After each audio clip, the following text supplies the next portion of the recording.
nous allons parler de la protection divine. Dis simplement la protection divine. La protection divine. Alléluia. Pourquoi nous parlons de protection divine? Nous parlons de protection divine parce que le diable a décidé d'être inimitié des choses de Dieu. Alors, la protection divine, elle nous vient d'en haut, où Jésus est assis à la droite de Dieu le Père, intercédant pour toi et pour moi. Alors, cette protection se manifeste dans notre vie, Maman Julie, lorsque nous laissons l'entier contrôle de notre cœur et de nos pensées et de nos activités à notre Créateur. C'est pour ça qu'il nous a recommandé dans sa parole, dans le livre de Psaume 91. Le Psaume 91 nous parle d'un élément très important au verset 1. Qu'est-ce que la Bible nous parle de Psaume 91, verset 1?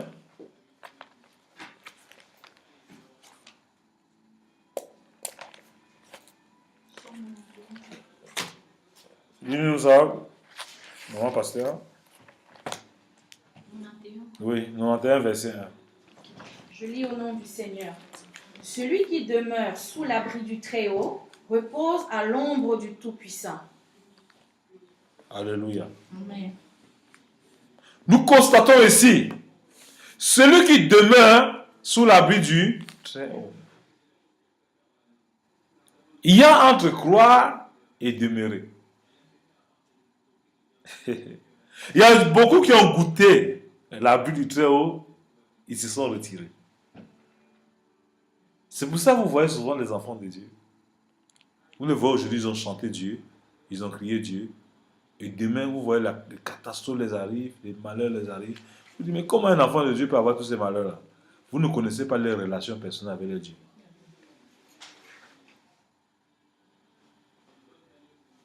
Dans une relation avec Dieu, il te cas de danger. Regardons le peuple de Dieu au désert. Même dans le désert, parce qu'ils avaient Moïse, et que Moïse avait une alliance avec Dieu, Dieu les nourrissait. Parce qu'ils étaient sur l'abri du Très-Haut à partir de Moïse. Ils bénéficiaient de la grâce de Moïse. Ils étaient protégés. Quand Moïse est monté à la montagne, il n'était pas là. Ils ont cessé de demeurer sur l'abri du Très-Haut. Ils ont commencé à demeurer sur l'objet de leurs pensées. Ils ont poussé Hugues et Aaron à faire quoi? À faire une statuette avec quoi? De l'or qu'ils avaient. Ils ont commencé à adorer un autre Dieu. Et quand ils ont commencé à adorer notre Dieu, la calamité a commencé à les frapper. C'est là qu'on a vu Mariam recevoir la lèpre. Nous avons vu le peuple de Dieu maintenant, pour être sauvé avec Moïse, Dieu était obligé d'installer un serpent d'airain. Il fallait fixer le serpent, que le serpent te pique pour que tu aies la vie. Et beaucoup ont succombé parce qu'ils étaient détournés de la voie du Très-Haut. Pour vous dire, quand tu commences avec Dieu et que tu lâches Dieu, tu as les résultats qui ne manquent pas dans ta vie.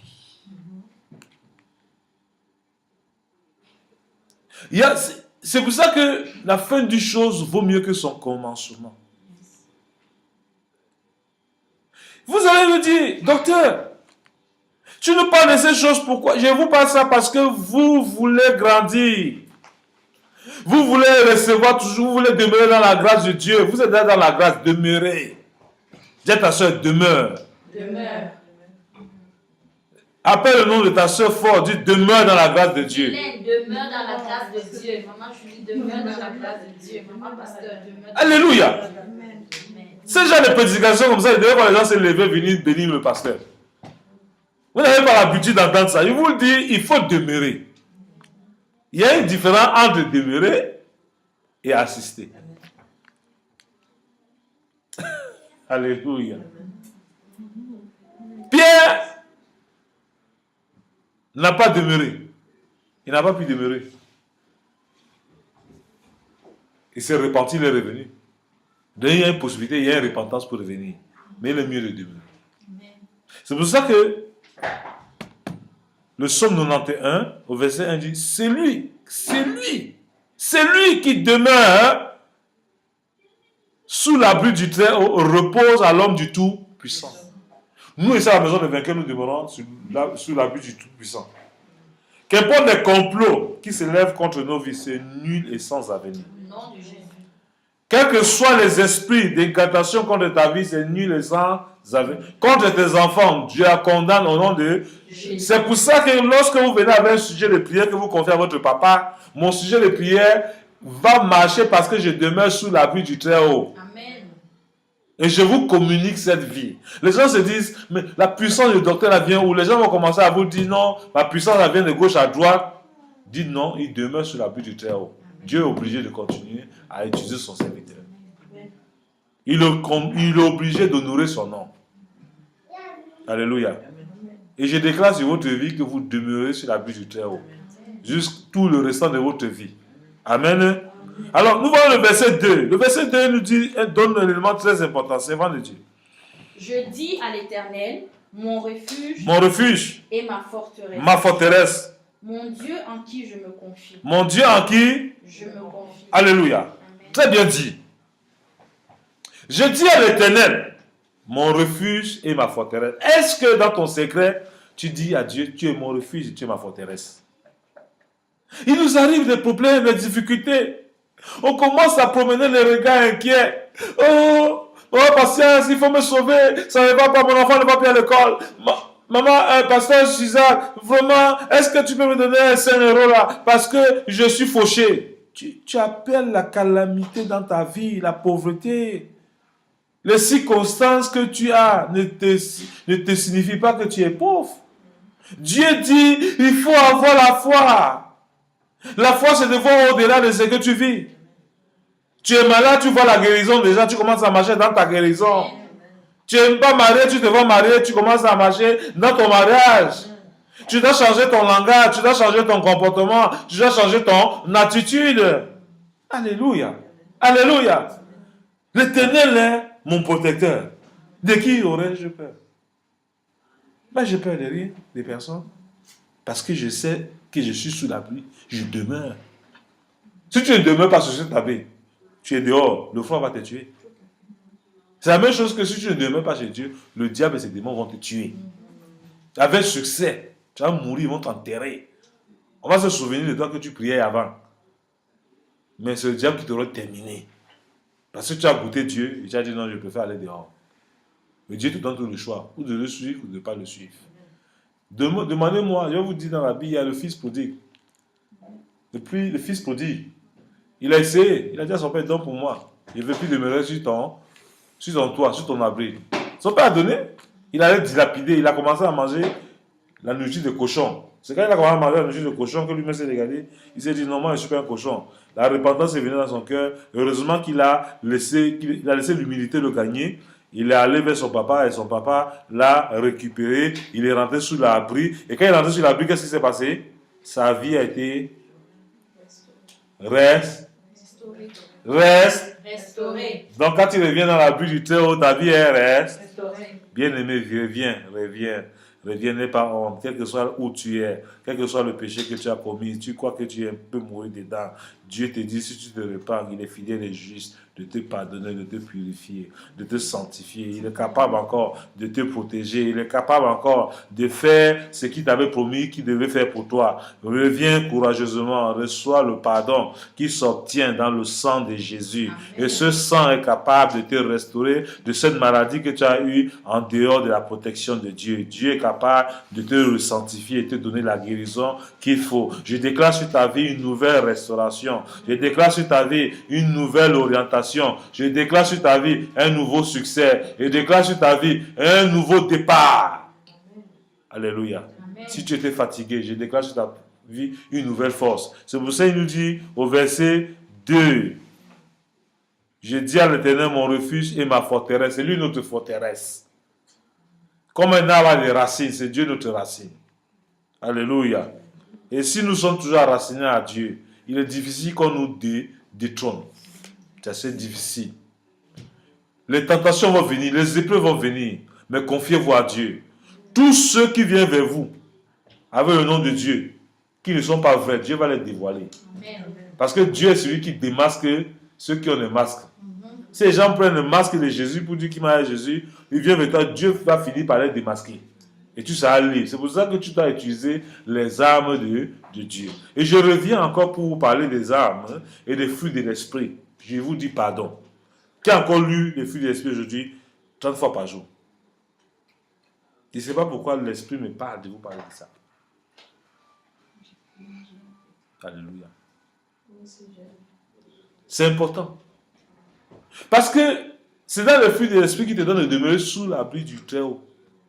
Quand tu as le fruit de l'esprit en toi, tu ne peux plus compter sur quelque chose. Eh ma fille. Quelles que soient les difficultés, Dieu va te dire, sois patient. Sois persévérant. Sois douce. Douceur. Tempérance. Oh, cool. Je ne suis pas dans le bruit. Je ne suis pas dans le bruit. Je suis dans le calme. Ah! Je ne suis pas dans la violence. Je suis dans le calme. Bénis. Fais du bien. N'attends pas qu'on te fasse du bien. C'est ce que tu fais. Fais-le seulement.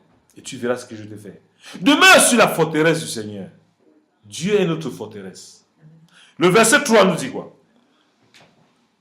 Car c'est lui qui te délivre du filet de l'oiseleur, de la peste et de ses ravages. Alléluia. Amen.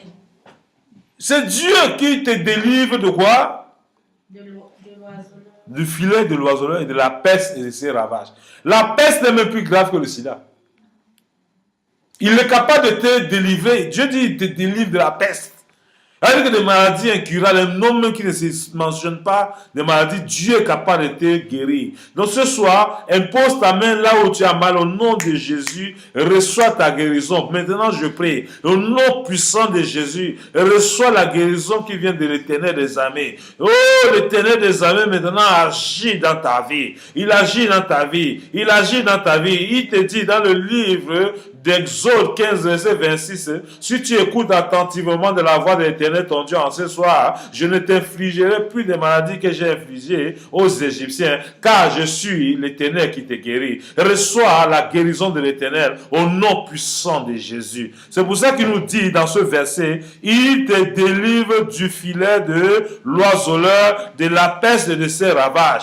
Dieu te délivre, lui-même qui t'a servi de ces maladies, il te délivre de ces maladies parce que son nom est un nom puissant. Le nom de Jésus, ce n'est pas un nom qu'on peut s'amuser, c'est un nom qui est véritable, c'est un nom qui restaure, c'est un nom qui agit. Expérimente-le dans ta vie, expérimente-le comme protecteur, expérimente-le comme le pourvoyeur de ta vie, comme le restaurateur des brèches de ta vie. Il va le faire. Dieu peut te rétablir dans ton ministère. Là où le diable a cru que tu es tombé, Dieu dit, lève-toi, pasteur, je compte encore sur toi, je peux encore refaire. Ce que je fais il y a 5 ans, je vais le refaire avec toi. Lève-toi courageusement et reprêche au nom de Jésus. Ce n'est pas ton divorce qui peut t'empêcher de servir Dieu. Ce n'est pas la famille qui peut t'empêcher de servir Dieu. Ce n'est pas, tes amis qui peuvent t'empêcher de servir Dieu. Ce n'est non plus la prison qui peut t'empêcher de servir Dieu. Dieu, quand il te pardonne, il oublie. Si les hommes n'oublient pas tes offenses, mais sache que Dieu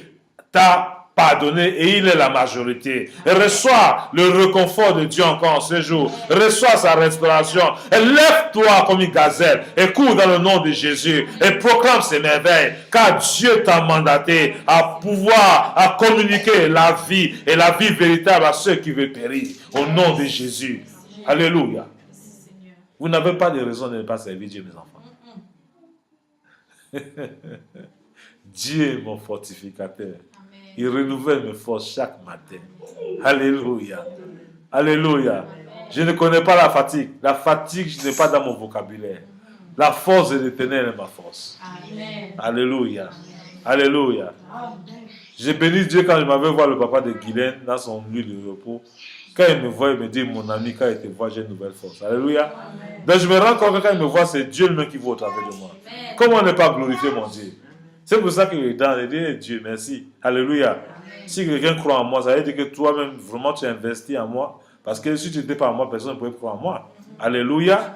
Donc je vous encourage à vous connecter toujours sur Dieu et demeurer sur son appui. Les gens vont compter sur vous. Ils seront sauvés. Et votre place dans le ciel, vous aurez une grande place. Parce qu'il y aura les couronnes au ciel. Alléluia. Il y aura les couronnes au ciel. Amen. Travaillez pour vos couronnes, dans votre attitude, dans les fruits de l'esprit. Amen. Dis à toi, mais je suis condamné à vivre les fruits de l'esprit. Je suis condamné à vivre dans les fruits de l'esprit. Au nom de Jésus. Amen. Donc nous venons dans le livre de Marc. Marc chapitre 11, verset 23 à 24.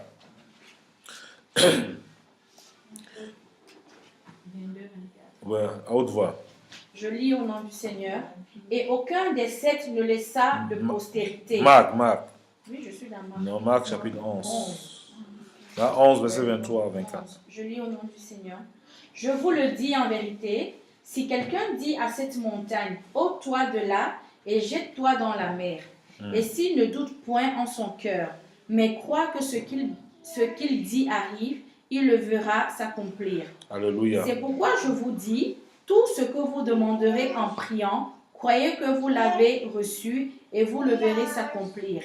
Alléluia. Donc c'est pour ça que le Seigneur nous dit ici, je vous le dis en vérité, si quelqu'un dit à cette montagne, hey, quelle est la montagne de ta vie? Quelle est la montagne de ta vie? Commence à localiser la montagne de ta vie. Les gens qui ne connaissent même pas les montagnes, ils sont là, ils sont comme ça. Ils viennent, ils marchent. Moi, j'ai ma montagne. Ta montagne, c'est quoi? Moi, j'ai dit à ma montagne de se déplacer. Elle se déplace. Quelle est ta montagne? Maison des vainqueurs. Dimanche, vos montagnes vont tomber. Je vais faire le lavement de pieds. Je vais laver vos pieds comme le modèle de Jésus. Tous les blocages vont tomber. Au nom de Jésus. Vous allez entrer dans la puissance de la révélation du Saint-Esprit. Alléluia. Je vais vous communiquer cette vie. Christ est notre modèle. Nous devons marcher dans l'obéissance. Alléluia. Il dit, dis à cette montagne, ôte-toi de là et jette-toi dans la mer. Et s'il ne doute point à son cœur, mais croit que ce qu'il dit arrive, il le verra ça. Il y a les montagnes dans ta vie qui t'empêchent de vivre le fruit de l'esprit. Tu dois chasser ta vie. La pauvreté, tu dois chasser. Pour que la richesse commence à venir. C'est une montagne. La maladie, c'est une montagne. Les confessions négatives, c'est une montagne. Tu dois te lever. Tu dois écrire ta montagne. Tu dois voir ta montagne tous les jours. Tu dois dire, tu vas quitter devant moi. Tu ne vas plus exister. Juste de telle manière que quand tu vas commencer à lire ça, tu vas dire, non, ça c'est plus ma montagne, je suis à autre chose. Moi, je localise mes montagnes. Il y a des montagnes dans notre vie. Chaque jour, nous devons déplacer les montagnes. Au nom de Jésus. Ça, c'est notre combat perpétuel. Nous avons plusieurs montagnes. Montagne d'incrédulité. Nous devons bannir au nom de Jésus. C'est pour ça qu'il a dit au verset 24. C'est pourquoi je vous dis, tout ce que vous me demandez en priant, croyez que vous l'avez et vous le verrez. Alléluia. C'est pour ça que quand je prie pour votre vie, je vous vois Marie. Je vois maman évangéliste avec son mari. Salut, papa évangéliste. Papa évangéliste, bonsoir. Ah, bienvenue à la maison des vainqueurs. Ah, papa. Oh, tu avais ta chérie Guylaine. Ça, bienvenue. Je vous vois dans cette dimension. Amen. Amen. Pasteur Suzanne, oh, bienvenue. Oh, papa pasteur, tu es là. Ah. C'est une dimension. Je vous vois. Et je vous vois comme ça. Je vous vois plus seul, je vous vois marié. Amen. Et ça va se concrétiser. Amen. Je refuse la montagne qui m'empêche de ne pas vous voir marié. Je brise ces montagnes-là. Je vous vois marié. Par excellence, au nom de Jésus. Amen. Alléluia. Alléluia. Amen. Tous ceux qui sont venus à la maison des vainqueurs sans papier vont avoir tous les papiers. Amen. C'est une montagne qui déplace. Sans papier, il va avoir des papiers. Amen. Sans situation dans la vie, il va avoir des situations. Amen. Les gens qui viennent ici, qui cachent la vérité, seront démasqués. Parce que nous sommes dans un lieu de vérité. Yes. Pour triompher avec Jésus. Amen. Nous comptons sur lui. Nous ne comptons pas sur autre chose. Il est tout pour nous. C'est sur lui que nous comptons. Alléluia. Il est le seul sur qui nous mettons notre confiance. Moi, je crois en vous. Alléluia. Merci pour votre soutien à la prière. Merci parce que vous me soutenez. Si je suis debout ici, c'est grâce à vos prières. Acclamez pour vous-même. Amen. Je vous dis merci. Alléluia. Continuez à prier pour votre papa. Vous êtes content de votre papa, non? C'est grâce à vos prières. Dieu vous bénisse. Bonne soirée.